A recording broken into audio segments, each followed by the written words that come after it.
এবারের বিপিএল এর কোনো কিছু ঠিক নাই, কয় দল খেলবে এখনো ঠিক নাই। 3 দফা পিছিয়েছে অকশনের তারিখ। 23 নভেম্বর হওয়ার কথা ছিল অকশন, এখন সেটা 30 তারিখে হবে। আদৌ হবে কিনা সেটা নিয়েও সংশয় রয়েছে। বিপিএল শুরু হওয়ার কথা ছিল 19 ডিসেম্বর, কিন্তু শোনা যাচ্ছে যে 19 ডিসেম্বর আসলে বিপিএল শুরু হবে না। বিপিএল শুরু হতে আরো সপ্তাহ খানেক বা সপ্তাহ দুয়েক দেরি হবে। নতুন যে তথ্য সেটা হলো যে বিপিএল গভর্নিং কাউন্সিল আরো একটা ফ্র্যাঞ্চাইজি যুক্ত করতে চাইছে। অর্থাৎ 11টা প্রতিষ্ঠান অ্যাপ্লাই করেছিল ফ্র্যাঞ্চাইজি পাওয়ার জন্য। যাচাই বাছাই শেষে 5টা প্রতিষ্ঠানকে বেছে নিয়েছিল বিপিএল গভর্নিং কাউন্সিল, এবং 5 দল নিয়েই বিপিএল হওয়ার কথা।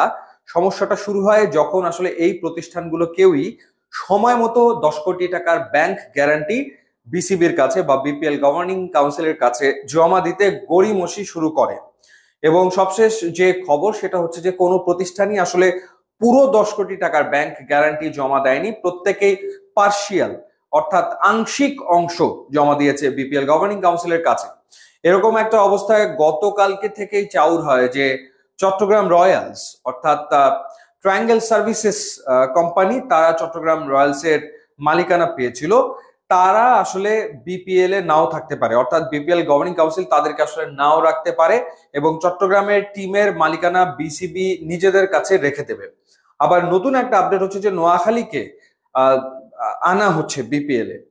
এর আগে বাংলা মার্ক নামের একটা প্রতিষ্ঠান নোয়াখালীর ফ্র্যাঞ্চাইজি পাওয়ার জন্য আবেদন করেছিল, কিন্তু যাচাই বাছাই করে তাদেরকে বাদ দিয়ে দেওয়া হয়।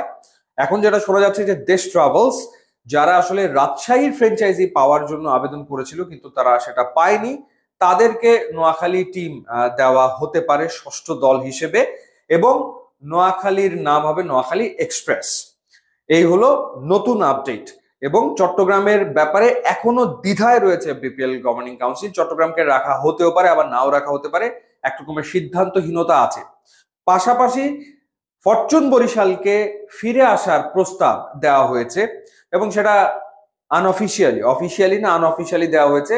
অর্থাৎ যেহেতু Fortune Barishal back to back দুবারের বিপিএল চ্যাম্পিয়ন এবং খুবই তারা ভালো অপারেট করেছে দলটাকে, সেই কারণে ফরচুন বরিশালকে আবারও বিপিএল এ আনার প্রস্তাব দেওয়া হয়েছে এবং সেই আলোচনাও নাকি হয়েছে, এমনটাই আসলে একটা সূত্রের মাধ্যমে জানতে পেরেছি। তার মানে যেটা দাঁড়ালো যে এখন পর্যন্ত আসলে কোনো কিছুই দফা রফা করে উঠতে পারেনি বিপিএল গভর্নিং কাউন্সিল।